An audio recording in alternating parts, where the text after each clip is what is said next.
দুদিন আগে মেয়ে বলছিল, মা আমার দুটো কলেজের ফ্রেন্ড আসবে, তাদের জন্য না তুমি একটু না টিফিন বানিও।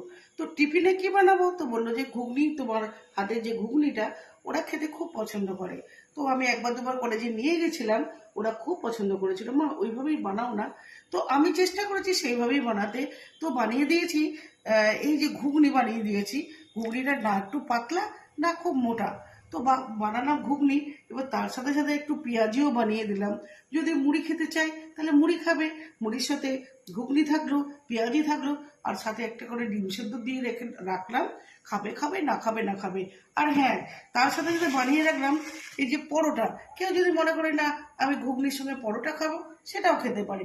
আর পেঁয়াজ যদি লাগে অবশ্যই পেঁয়াজও নিতে পারে। তার সঙ্গে যদি লেবু মনে হয় লেবুও নিতে পারে। আমি আর এগুলো এখন এত কিছু বাড়লাম না।